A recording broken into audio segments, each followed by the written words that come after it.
Systemic lupus erythematosus is a disease where the body's own immune system mistakenly attacks various tissues, causing inflammation and damage to organs, especially the skin and kidneys. It develops slowly and is a lifelong condition. Without treatment, people with lupus have a reduced lifespan compared to the general population, while with proper treatment, they can live a normal lifespan. That's why we will discuss the 5 most common signs and symptoms of lupus, along with its causes, diagnosis, and treatment. SLE affects millions of people worldwide and is 8 times more common in women than in men. It is well known for its diverse symptoms, significantly impacting the quality of life and, potentially, lifespan. The butterfly rash is the first and most common sign of lupus. This redness on the nose and cheeks gives a butterfly-like appearance. The rash is not painful or itchy but may be sensitive to touch. This facial rash occurs in almost 60% of lupus cases. The second most common sign is the discoid rash, which appears as disc-like skin lesions in areas exposed to the sun. These lesions are red, scaly patches that can sometimes be itchy or painful. The discoid skin damage variant can be the sole manifestation of lupus. In such cases, it is not called systemic lupus erythematosus but discoid lupus.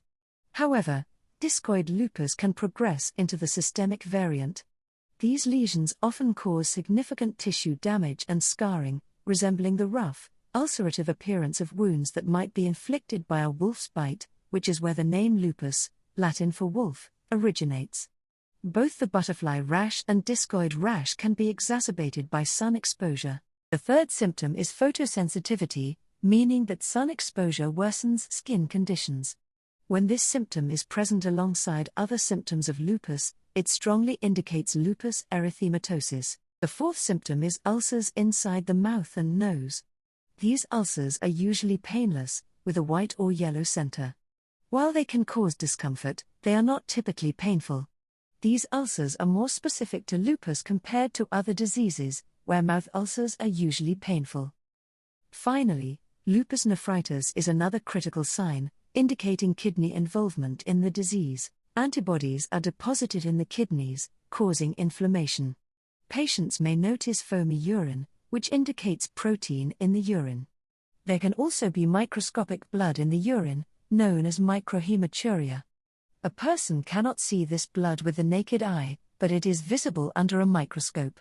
Fatigue and joint pain are extremely common in people with lupus, but these symptoms are not specific to this disease and can be misleading. The same is true for fever, hair loss, and headache. Joint pain in lupus is usually symmetrical, affecting the same joints on both sides, with morning stiffness or joint pain after inactivity being very common. The pain may move from one joint to another, known as migratory pain. If these symptoms are left untreated, serious complications can occur. Over time, the kidneys can become so severely damaged that chronic kidney damage develops, potentially requiring kidney transplantation or dialysis. Chronic inflammation also damages blood vessels and increases the risk of cardiovascular disease. Additionally, the risk of infections increases significantly because lupus treatment is based on immune system suppression. These complications typically increase significantly 5 to 10 years after the diagnosis of lupus. Untreated lupus has a poor prognosis, especially after 10 years from diagnosis. However, if managed and treated, patients can live a normal lifespan. Now, let's discuss why lupus develops. Normally, our cells die, and new cells are produced as a part of homeostasis. In lupus, dead cell debris, especially DNA, RNA, and other nuclear proteins, are not cleared from the body safely and float freely. In this case, they become antigens, and our body starts producing antibodies against them. These antibodies bind to the antigens, forming complexes. These complexes circulate in the blood and damage cells and tissues. Sun exposure exacerbates this process because UVB light causes direct damage to cells and DNA, creating new antigens and stimulating more antibodies, worsening the condition. This is why skin manifestations of the disease are common. Another common location for these complexes to deposit is the kidney, as it filters blood and is an ideal site for antigen-antibody complexes to accumulate. The main cause and risk factor for lupus is genetics. Genetic predisposition is significant. Additionally, female sex and female sex hormones play an important role, as lupus is 9 times more common among women.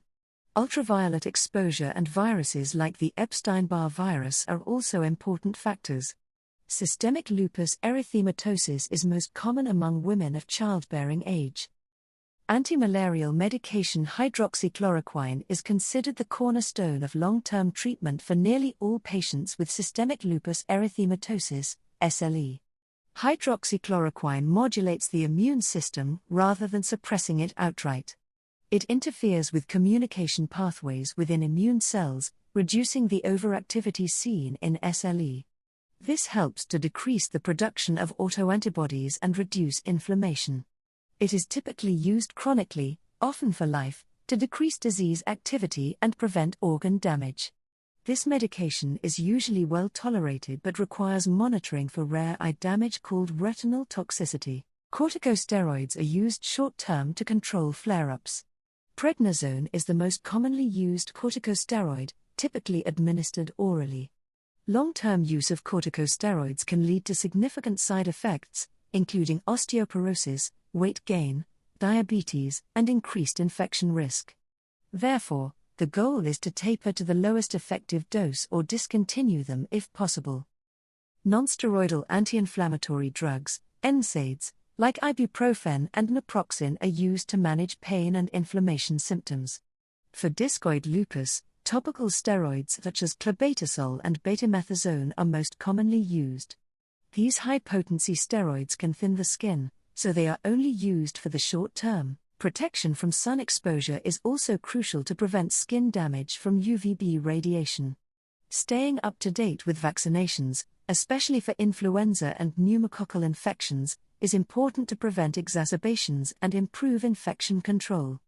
Preventive antibiotics may be used in specific high-risk situations, such as during surgery or if a patient has a history of frequent infections.